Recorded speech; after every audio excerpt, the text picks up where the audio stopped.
onde nós já temos a descrição da própria crucificação.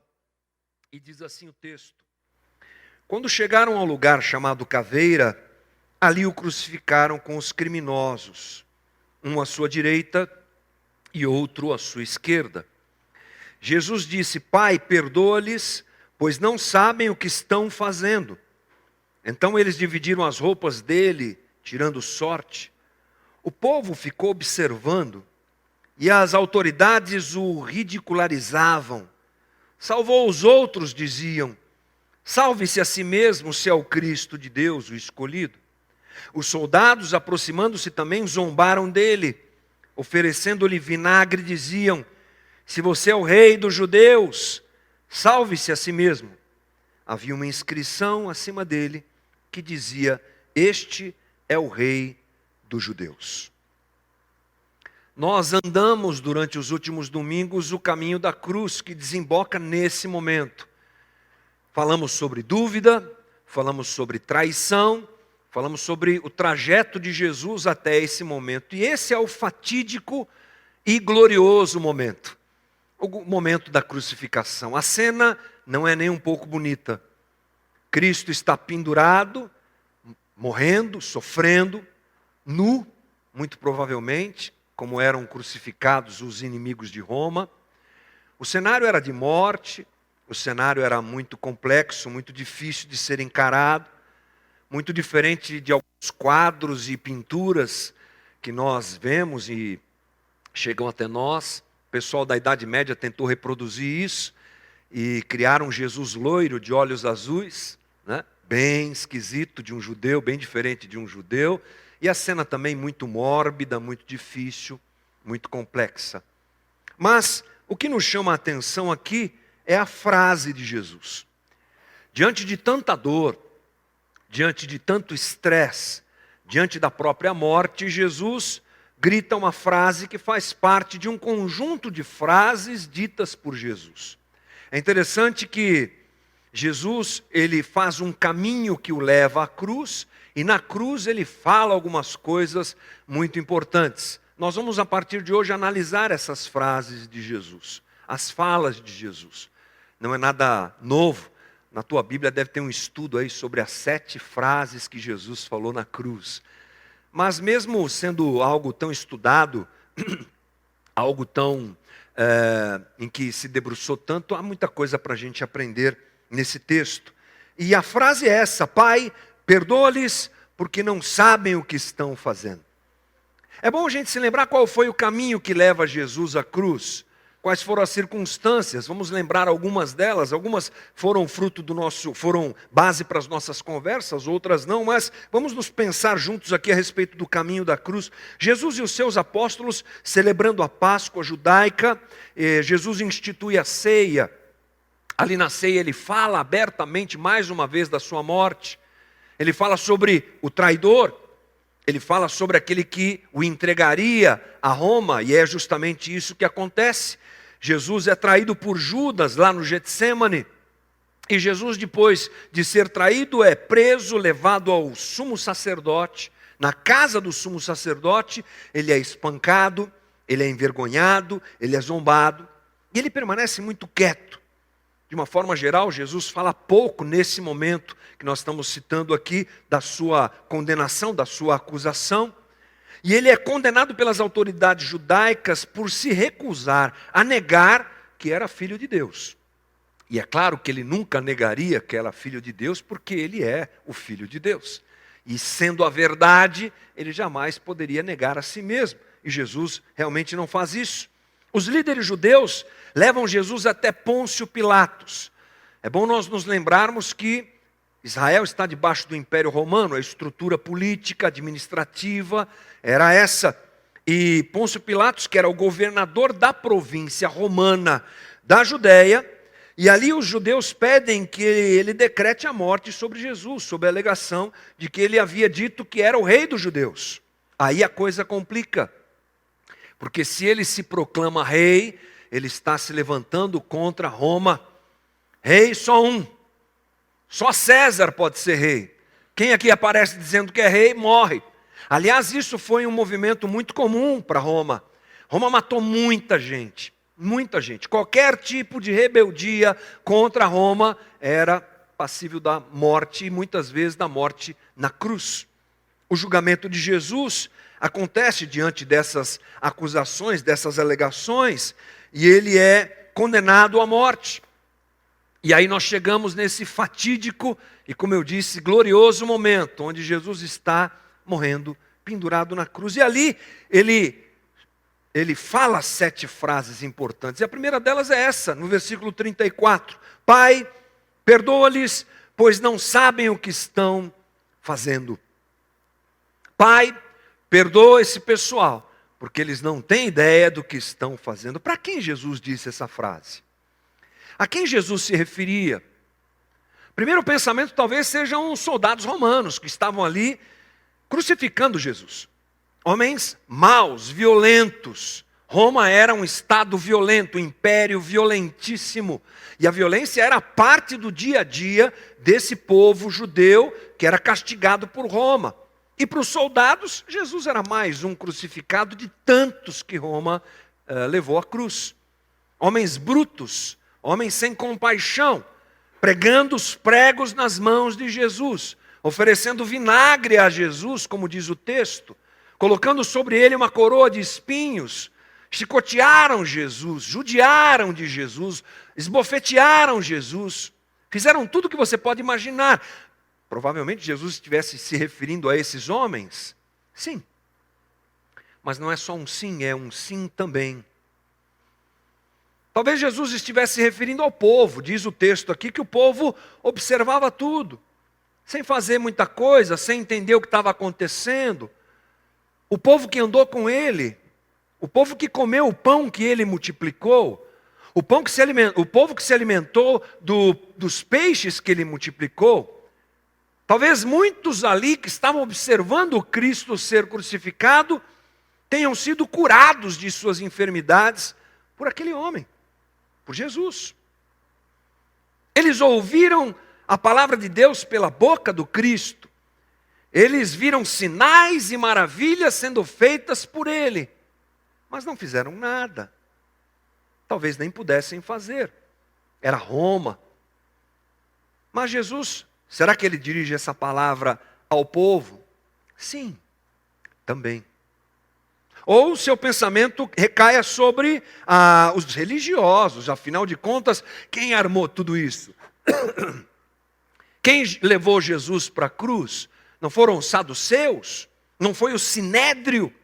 O sinédrio era a mais alta cúpula, era o judiciário da religião de Israel. Qualquer tipo de debate mais profundo a respeito da religião de Israel era feito pelo pessoal do sinédrio. Eles é que condenaram Cristo à cruz. Eles é que articularam tudo, o sumo sacerdote fazendo parte disso. Todas essas seitas religiosas se voltaram contra Jesus. E na história dos evangelhos, você encontra vários momentos, cada uma dessas seitas, ou separadamente, ou juntas, se levantando contra Jesus, questionando Jesus, acusando Jesus, testando Jesus. Todos eles estavam envolvidos. Para eles, na verdade, era um grande alívio ver aquele contraventor morrer. Ver aquele que se declarou o Messias, o Filho de Deus. É isso mesmo. Ele tem que ir para a cruz. Os religiosos fizeram isso porque ignoravam a própria natureza do Messias.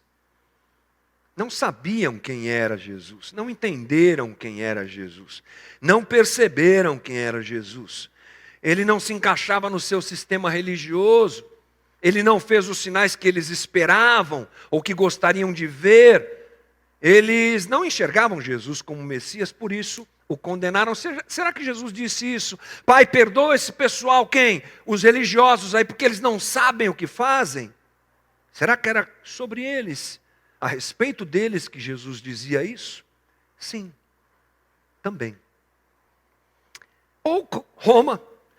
Vamos agora ampliar nossa esfera de entendimento para o próprio sistema romano, tão opressor, tão duro, que machucou tanta gente, que matou tanta gente, que agrediu tanta gente. Quando Jesus chega ao Sermão do Monte, olha aquela multidão, seu coração se constrange por ver aquelas pessoas que eram como ovelhas sem pastor, gente machucada e ferida. É claro que essa era uma perspectiva de alguém que estava junto com o povo diante do sofrimento que o Império Romano lhes impunha. Eles cobravam altas taxas de impostos, eles mantinham o domínio na base do poder, da força, e ainda anunciavam que Roma era o livramento que todos esperavam. Aliás, a palavra evangelho não é uma palavra evangélica. A palavra evangelho é uma palavra romana, utilizada por Roma, para anunciar as boas novas da chegada de Roma. Roma chegou, o evangelho de César chegou. Mas não era uma boa notícia coisa nenhuma. Os opressores se davam bem, mas os oprimidos sofriam muito. Já diz o ditado, quem bate não lembra, né? Mas quem apanha lembra. Essa era a realidade de Roma. Será que Jesus estava se referindo a Roma? Sim, também. A verdade é que o alcance dessa declaração de Jesus é maior do que nós imaginamos. A declaração de Jesus, ela é universal, no sentido de alcançar a todos. Todo homem, todo ser humano é alcançado por essa fala de Jesus. Por quê? Porque, na verdade, Jesus morre na cruz por conta da nossa ignorância e do nosso pecado. De cada um de nós, de cada ser humano. Daqueles soldados, daquele povo, daqueles religiosos, do próprio Império Romano e de cada ser humano. Todos nós estamos envolvidos naquela morte cruel realizada na cruz. Às vezes a gente se pensa, a gente se enxerga, melhor dizendo, tão distante disso, né? 2000 anos, isso não tem nada a ver comigo. Uma grande bobagem. O texto bíblico nos deixa muito claro que nós temos a ver demais com a morte de Cristo. Romanos 4:25, ele foi entregue à morte por nossos pecados.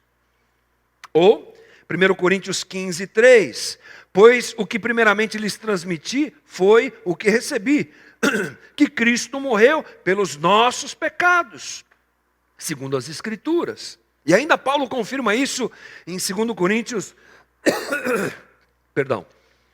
5:15, ele morreu por todos, para que aqueles que vivam já não vivam mais para si mesmos, mas para aquele que por eles morreu e ressuscitou. Ele morreu por todos, absolutamente todos estão envolvidos na morte do Cristo. Estamos envolvidos na crucificação, tanto quanto aqueles personagens que estavam lá.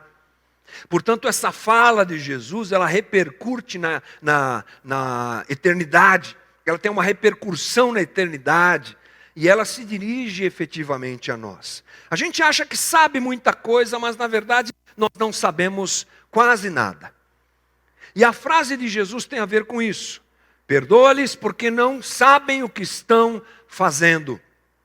Vamos nos aprofundar um pouco nessa percepção do não sabem o que estão fazendo, para nós entendermos o quanto isso tem a ver com a gente. Quanto nós temos a ver com a própria morte de Cristo por não sabermos o que estamos fazendo. Não era só Roma que não sabia o que estava fazendo. Não era só os soldados que não sabiam o que estavam fazendo. Não era só o povo que não sabia o que estava fazendo. Não eram só os judeus que não sabiam o que estavam fazendo. Nós não sabemos o que estamos fazendo. Por isso temos a ver com a morte de Cristo. Para isso a gente precisa se lembrar o quanto a queda afetou o nosso discernimento a respeito da vida que nós vivemos. Quanto a queda afetou a nossa percepção sobre a vida, o entendimento sobre a vida, o conhecimento a respeito da vida. Irmão, se você é cristão, não perca de vista a queda. Não perca de vista o pecado que nós escolhemos. Não perca de vista o desvio de caminho que o homem tomou. Não perca de vista a queda, porque ela explica muito do momento em que nós vivemos, do jeito que nós vivemos, das reações que nós temos, dos seres humanos que somos, a queda explica muito. A queda, por exemplo, ela afeta as nossas relações, e o homem sem Deus se torna um ser com dificuldade para avaliar aquilo que o cerca. A partir da queda, a nossa compreensão sobre a vida é completamente comprometida. O homem tem a sua mente corrompida. O pensamento de Deus já não caminha mais com ele. Ele já não percebe a vida, já não percebe a própria existência com os olhos de Deus, porque ele se aparta de Deus. A partir daí nós entramos numa ignorância existencial. A partir daí a coisa fica complicada. Cegos. Uma escuridão existencial toma conta de nós. E nós não conseguimos mais enxergar Deus. Um homem sem Deus, ele tem dificuldades para perceber Deus até no óbvio. Porque não sabe o que está fazendo. Romanos 1, 20. Quero ler com você esses 4 versículos, porque eles são muito importantes para nós entendermos um pouco sobre o que nós estamos falando. Olha só o que diz Paulo. Pois desde a criação do mundo, os atributos invisíveis de Deus, seu eterno poder e sua natureza divina têm sido vistos claramente, sendo compreendidos por meio das coisas criadas, de forma que tais homens que não enxergam isso, são indesculpáveis, porque tendo conhecido a Deus, não o glorificaram como Deus, nem lhe renderam graças, mas os seus pensamentos tornaram-se fúteis, os seus corações insensatos se obscureceram. Essa palavra é fundamental aqui. O coração desse pessoal se obscureceu. E no 22 ele diz, dizendo-se sábios, tornaram-se loucos, trocaram a glória do Deus imortal por imagens feitas segundo a semelhança do homem mortal, bem como de pássaros, quadrúpedes e répteis, e aí a coisa fica pior. Por isso Deus os entregou à impureza sexual, segundo os desejos pecaminosos do seu coração, dos seus corações, para a degradação dos seus próprios corpos entre si. Paulo está mostrando o caminho de perdição do homem, que não consegue, por conta da queda e do pecado que toma conta do seu coração, discernir Deus. Ele olha para a criação, mas ele não vê Deus. Ele olha para si, para o milagre do seu próprio organismo que funciona de um jeito único, absolutamente maravilhoso, mas ele não vê Deus. Ele olha para o seu cérebro, como o cérebro funciona, como nós temos ideias incríveis, como nós produzimos coisas maravilhosas, e ao invés de enxergar Deus nisso, ele enxerga a si próprio e olha lá. A nossa percepção sobre a vida foi altamente comprometida. A loucura do homem sem Deus é clara. Não conseguimos ver Deus diante das maravilhas que nos cercam, diante da criação que grita, Deus existe.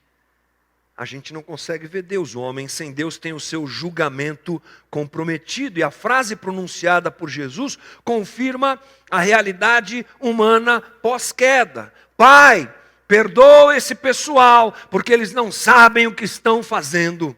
Cegos pelo pecado, cegos pela queda, não sabem o que estão fazendo. Mas aí a tua pergunta talvez seja, ok, é perceptível um homem sem Deus ser cego quanto à própria existência e à própria vida e coisas mais, muito mais, mas e o cristão? E nós? Que já conhecemos Jesus pela sua graça e misericórdia, já fomos alcançados por Ele pela sua graça e misericórdia, a gente deve saber um pouco mais, a gente está num patamar um pouco melhor, a gente a gente é bom. Será? Olha só, o texto bíblico nos diz que mesmo o homem que é salvo, que já conhece a Deus, ele precisa ter a sua mente renovada. E esse é um processo, né? Por isso que a gente diz que a pessoa, aliás, a gente às vezes usa isso de forma errada, né? Fulano é convertido, como se conversão fosse uma chave que a gente vira. Não. Fulano pode ter entregue a sua vida para Jesus, mas estamos todos nós constantemente em estado de conversão. estamos nos convertendo. Todos nós estamos nos convertendo de pessoas que negavam a Deus e que buscavam seus próprios desejos e interesses, a gente que serve a Jesus. Esse é um processo. E Paulo diz, Romanos 12, 2, não se amoldem ao padrão deste mundo, mas transformem-se pela renovação da sua mente, para que sejam capazes de experimentar e comprovar a boa, agradável e perfeita vontade de Deus. Ainda Paulo diz lá em 1 Coríntios 2,16 que nós temos a mente de Cristo. É um processo que vai acontecendo com a gente. Ou seja, a gente também não sabe muita coisa. Conhecemos a Deus pela sua graça e misericórdia, mas não sabemos muita coisa. Verdade, essa é uma verdade. Aliás, vamos estender isso para a nossa realidade do dia a dia. Primeira coisa para a gente se lembrar é que nós não sabemos o suficiente sobre nós mesmos. Isso atinge o cristão, o não cristão, isso atinge todo mundo. Nós não sabemos muito bem quem somos. Você quer ver como? Quantas vezes você já se decepcionou com você mesmo? Fala a verdade. Vou fazer, não faço. Não vou fazer, faço. Planejo, desejo, encaro as coisas e não sai. Daqui a pouco você tem uma reação que você não esperava. Lá no trânsito, quando te dão aquela buzinada, parece um monstro para responder, para rebater, buzinar e falar um palavrão mais feio que o outro falou. Aí você fala, sou eu? Fui eu que fiz isso? É. Você tão comportado, tão crente, domingueiro, vem para a igreja com a Bíblia debaixo do braço, mas de repente aparece uma coisa que te domina. Interessante que outros, nós não conhecemos a nós mesmos, isso fica claro quando você percebe que tem gente que te conhece melhor do que você. Sabe aquele amigo bacana que você tem? Você conversa com ele com aquela liberdade bacana, você tem uma amizade muito legal, e de repente a conversa vai ficando mais séria, mais próxima. Um certo dia, aquele amigo, aquela amiga, seja quem for, diz assim para você, olha, eu te amo, você é uma pessoa especial, eu tenho um carinho tão incrível por você, mas você precisa mudar nisso aqui, ó. Aí de repente você, como? Não, ele deve estar falando de outra pessoa. Como assim? Eu faço isso? É, você faz. Não, jamais. É você. Você se comporta de um jeito diante de tal situação que não é bacana.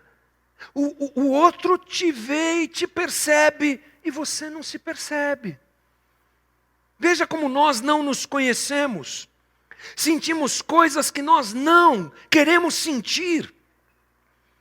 Às vezes, diante de uma situação tão esquisita, tão simples, temos reações que nós não queremos ter. Já teve crise de ciúme? Já, né? Quem cala consente, então todo mundo aqui já deve ter tido a crise de ciúme. Eu sou casado com a Ana há 28 anos, meu coração é dela. Amor da minha vida. Mas algum tempo atrás eu tive uma crise de ciúme. É. Nada a ver. Nada a ver. 28 anos que essa mulher me aguenta, irmãos. E ela diz que vai continuar comigo. Aleluia. Porque você imagina como é que eu vou ficar feio, irmão. Careca, porque já está acabando o negócio aqui. E você sabe que nariz e orelha não para de crescer, né? O que vai ser de mim? Você é aqueles bichos lá do... Sei lá o que vai ser de mim, mas ela está comigo. Aleluia. E eu tive uma crise de ciúme. Diante de uma circunstância absolutamente infantil, desnecessária. E foi complicado lidar com aquilo durante alguns dias e tal. Depois que o barco, encontrou um porto, a coisa passou. Eu olhei para mim e falei, mas tu é um imbecil mesmo. Que a gente não se conhece. Erros que a gente cometeu e continua cometendo. É assim que funciona. Você acha que vai dar certo, você acha que está certo. Vai lá e faz a bobagem. Porque a gente não se conhece. Na verdade, Jeremias 17:9 já fala que o nosso coração é o quê? Terrivelmente sombrio e enganoso. Olha a palavra forte que é usada aqui. Sombrio e enganoso. Um enigma que ninguém consegue decifrar. Eu adorei essa versão aqui. Esse é o nosso coração. Nós mesmos não nos conhecemos. Mas mais, a gente não conhece o suficiente sobre os outros. Não é só sobre nós que é o problema de não sabermos, não conhecermos, mas sobre os demais. A queda afetou a nossa relação uns com os outros. Se lembre disso. Quem aqui nunca foi traído de alguma maneira? Alguns de uma forma um pouco mais séria, na sua convivência marital, matrimonial. Mas todo mundo tem uma história de traição. Seja um sócio que te deu um bololô bacana, seja um amigo que você confiava tanto e a ele você abriu o seu coração e foi lá e contou aquela coisa que ninguém podia saber. Daqui a pouco, no grupo do WhatsApp da família, está justamente aquele negócio. Quem nunca foi traído por alguém em quem você confiou tanto? Alguém em quem você depositou tanto? Ou, vamos pegar o exemplo contrário, quem nunca se surpreendeu com alguém de quem você não esperava uma certa situação? Gente que você, daquilo ali nunca vai sair nada e sai. Daquele ali nunca vai vir nada boa, coisa boa, vem. Eu lembro de uma história que aconteceu há pouco tempo atrás, uma notícia muito trágica, muito triste, de um assalto que aconteceu na Praça da Sé, em São Paulo. E uma mulher foi tomada por refém. E o bandido estava lá para matar a mulher com um revólver na mão. E a polícia cercou e aquela coisa, começam as negociações. Daqui a pouco sai, não sei de onde, um morador de rua. E vai para cima da mulher, do bandido, né, para defender a mulher. E ele toma uns 2, 3 tiros e ele morre, gente. Ele salva a mulher, mas ele morre. E as notícias se pautaram em cima do fato de ter sido um morador de rua. Uma surpresa. Olha, um herói anônimo, que ninguém esperava que dali pudesse sair alguma coisa boa. Quem poderia imaginar que alguém que mora na rua, desqualificado pela sociedade, tivesse um coração tão voltado ao próximo? Ele que precisa receber ajuda, presta ajuda e salva a mulher. Porque nós não nos conhecemos. Efetivamente, a palavra de Jesus tem a ver conosco, com as nossas relações. O texto bíblico mostra Davi sendo traído pelo seu filho Absalão. O texto bíblico nos mostra Jacó e Rebeca traindo a confiança de Isaac, fazendo um esquema para tirarem a bênção de Isaac. Nós não conhecemos aqueles que nos cercam e mais, nós não conhecemos a Deus. Nos relacionamos com Deus como cristãos que somos, temos uma revelação que nos foi dada pelo texto bíblico, maravilhosa. Mergulhe no texto bíblico, vai fazer o curso, por favor, que vai começar em março, faça a sua inscrição hoje, aprenda a Bíblia, leia a Bíblia, ali está revelado o caráter de Deus, mas a gente não consegue dimensionar esse caráter. A gente não consegue perceber a mente de Deus. É um distanciamento muito grande entre nós e Deus. É uma coisa assombrosamente distante. Já disse Paulo confirmando isso, Romanos 11:34. Quem conheceu a mente do Senhor? Ou quem foi seu conselheiro? Quem primeiro lhe deu para que ele o recompense? Temos dificuldade para perceber Deus como Ele é. Aliás, a palavra Deus suscita pensamentos diversos. Um pensa em Deus como nosso general, todo-poderoso, aquele que me defende na batalha, aquele que vai à minha frente. Outro pensa em Deus como um punidor, esperando você pecar para soltar o jacaré em cima de você e acabar com você. Cada um de nós tem uma perspectiva de Deus, e isso é muito complexo, porque essa perspectiva muitas vezes foge do texto bíblico, e mesmo dentro do texto bíblico nós temos a limitação de sermos seres humanos, afetados pela queda, que não conhecem a Deus. Muito bem, o quadro fica complicado, né, irmão? Você há de concordar comigo. A gente é um bando de ignorante, então, é isso que você está querendo dizer? É mais ou menos isso. A gente não se conhece, a gente não conhece as pessoas que andam conosco, a gente não conhece Deus. Que complicação. Parece que abre um abismo diante da gente e a coisa fica bem complexa. E quando a gente ouve a frase de Jesus, eles não sabem o que fazem, eles não sabem o que estão fazendo, é dessa situação que nós estamos falando. Dessa incapacidade de perceber a vida como ela é. E como a gente erra por causa disso. Fala sério. Como a gente erra pela nossa ignorância. Já diz o meu amigo Zé Bruno que a gente só fica bom quando está prestes a morrer. Isso é o chato da vida, né? A gente vai aprendendo e percebendo quanta burrada a gente fez. Quanto a gente tratou os filhos de um jeito que nós não deveríamos tratar. Mas a gente só descobre isso às vezes depois de termos tido problema com eles. Quantas vezes damos conta de que as pessoas que nós deveríamos valorizar e que nós não valorizamos e que de repente já não estão mais conosco, foi fruto da ignorância? Foi fruto da falta de entendimento de como lidar com a vida, de como viver a vida, de como reagir à vida. Essa ignorância nos compromete. Compromete as nossas relações.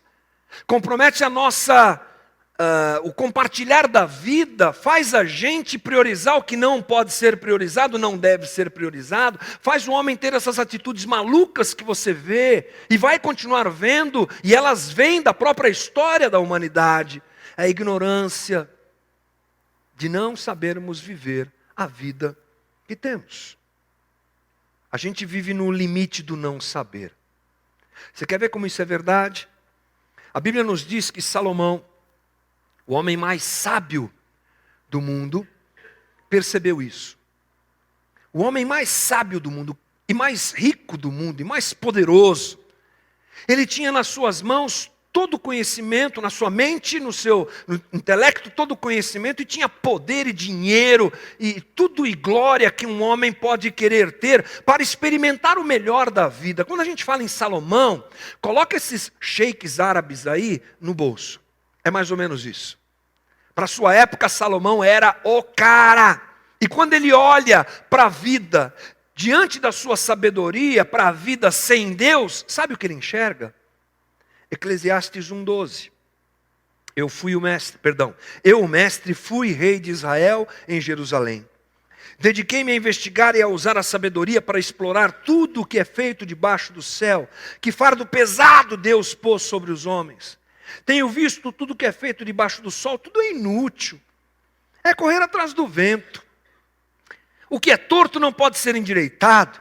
O que está faltando não pode ser contado. Pensei comigo mesmo, eu me tornei famoso e ultrapassei em sabedoria todos os que governaram Jerusalém antes de mim. De fato, adquiri muita sabedoria e conhecimento. Assim eu me esforcei para compreender a sabedoria. Olha ele procurando razão para a vida, bem como a loucura e a insensatez. Mas eu aprendi que isso também é correr atrás do vento. Pois quanto maior a sabedoria, maior o sofrimento. Quanto maior o conhecimento, maior o desgosto. É complicado. Vivemos sem saber como viver. E erramos e pecamos por isso. No caminho da cruz, irmão, essa percepção precisa fazer parte do nosso coração. No caminho da cruz, eu preciso saber que nada sei. Eu preciso saber que a ignorância a respeito da vida é uma realidade a ser encarada por nós. Inclusive, alguém que não conheceu a Cristo já percebeu isso. Aliás, outros que não conhecem a Cristo percebem isso. E a gente, às vezes, dentro de uma igreja, tem dificuldade para perceber essa situação absoluta de ignorância humana que nos cerca, que nos alcança. Sócrates, filósofo grego, tão conhecido, responsável por tantas coisas interessantes para a humanidade, disse: só sei que nada sei. E talvez, diante dessa realidade tão difícil, nosso coração se estremeça. Porque a gente erra tanto, peca tanto, machuca tanto, se machuca tanto, ofende tanto, e a gente tem parte na crucificação do Cristo. Mas é aí que os nossos olhos se direcionam para outra parte do texto. Perdoa-lhes. E é para isso que eu quero te chamar a atenção.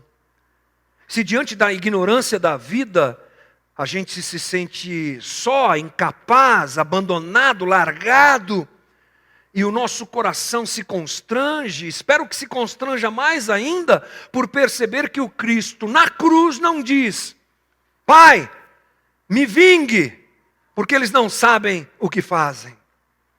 Pai, condena esse pessoal aí, manda fogo do céu, porque eles não sabem o que fazem. Não. Jesus pronuncia claramente: Pai, perdoa-lhes, perdoa esse pessoal, porque eles não sabem o que fazem. A palavra perdoa-lhes, ou perdão no grego, afime, tem a ver com enviar para outro lugar. Manda embora. Descarta. Envia. Deixar, expelir, deixar ir, abandonar, não interferir. E olha que coisa incrível. Diante do conhecimento de que a humanidade é ignorante quanto à própria vida, e que a humanidade é afetada pelo pecado, Cristo diz: Pai, perdoa esse pessoal. Jesus morre como vive, perdoando. Jesus morre como vive, clamando ao Pai por perdão. E reconciliando a humanidade com o Pai, porque essa é uma das ações realizadas na cruz, nos reconciliar, apesar da nossa ignorância, apesar da nossa falha, apesar dos pecados que cometemos, fruto dessa ignorância toda. Ele diz: Pai, deixa passar. Deixa embora, Pai. Perdoa esse pessoal. Segundo Coríntios 5,18, Paulo diz: tudo isso provém de Deus, que nos reconciliou consigo mesmo por meio de Cristo e nos deu o ministério da reconciliação. Ou seja, que Deus em Cristo estava reconciliando consigo o mundo, não lançando em conta os pecados dos homens.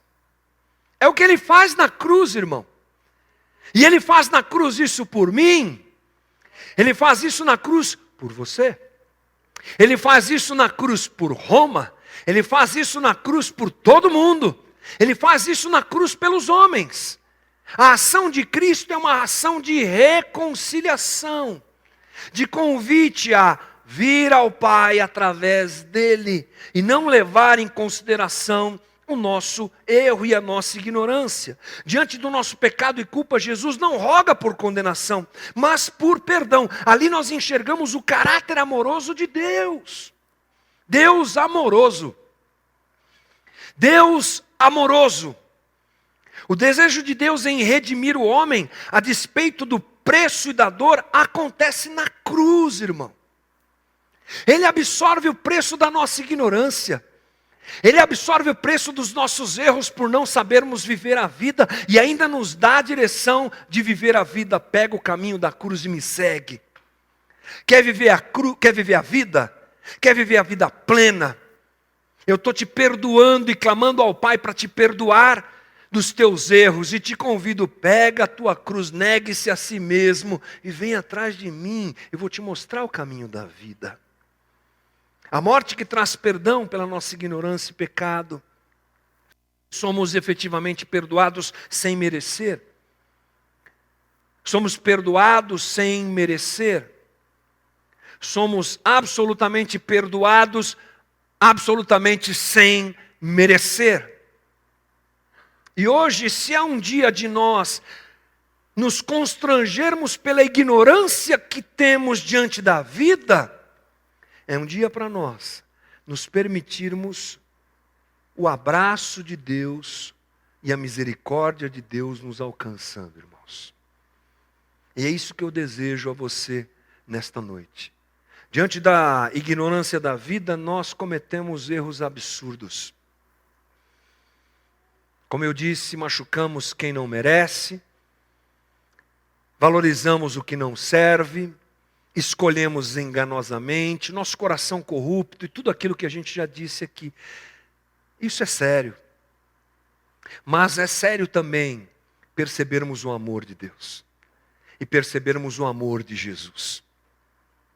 Que esse amor te constrange, irmão. Porque quando a gente olha para o amor de Cristo derramado naquela cruz, ou vivido plenamente na cruz, demonstrado, essa é a palavra, plenamente na cruz, algo precisa acontecer no coração da gente. Se o amor de Jesus não te constrange, algo está errado com você. Se o amor de Jesus não faz você mudar de vida, algo está errado com o teu evangelho, ou com o evangelho que você está vivendo. Se o amor de Jesus não te constrange a deixar de ser quem você é, para ser quem Ele quer que você seja, alguma coisa está errada com você. Portanto, hoje é um bom dia, um ótimo dia, uma excelente reunião, um excelente momento para nós olharmos para nós, percebermos a nossa ignorância, mas também nos permitirmos esse abraço.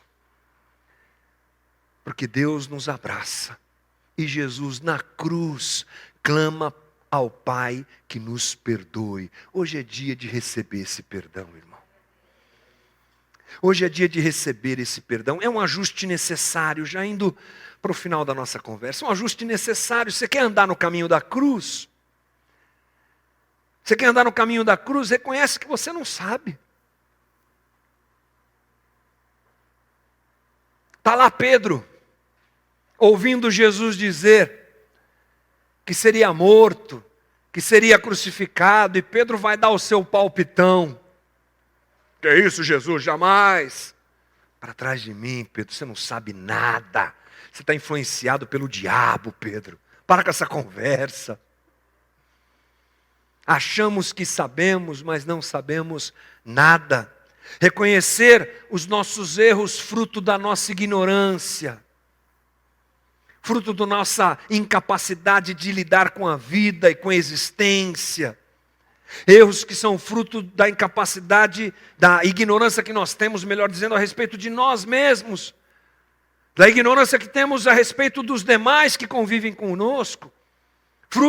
Erros que são fruto da nossa ignorância a respeito do próprio Deus. Isso tudo precisa estar muito claro diante de nós. Claro diante de nós, mas também, se há algo que precisa estar claro diante de nós, é o perdão de Jesus. Aleluia. Sou ignorante, não sei nada da vida, já errei, erro e vou continuar errando bastante, mas sou amado e perdoado por Jesus. Aleluia. E que isso crie em mim um constrangimento que me empurre para esse caminho da cruz. Que isso cria em mim um impulsionamento para me negar a mim mesmo, pegar minha cruz e seguir a Cristo. Que isso cria em mim arrependimento. Que isso desperte em mim o desejo de servi-lo absolutamente, todos os dias, porque na cruz Ele não me condena. Ele me perdoa. Louvado seja o nome do Senhor Jesus. Vamos orar. Fecha os teus olhos um pouquinho.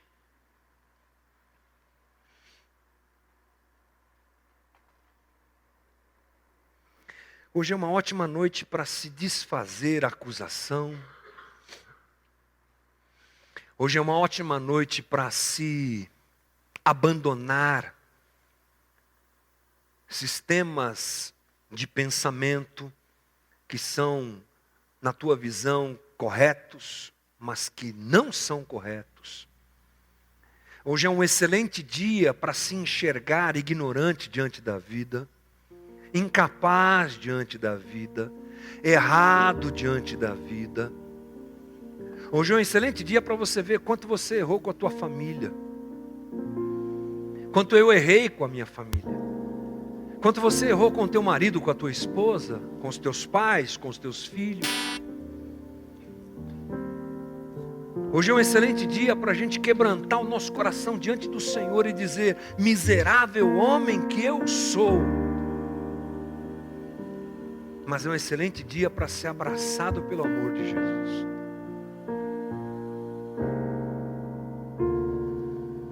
O Evangelho da salvação, o Evangelho do amor de Deus, nos alcança.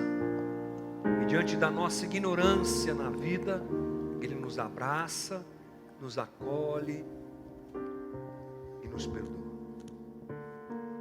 Espírito Santo de Deus, que habita corações, que habita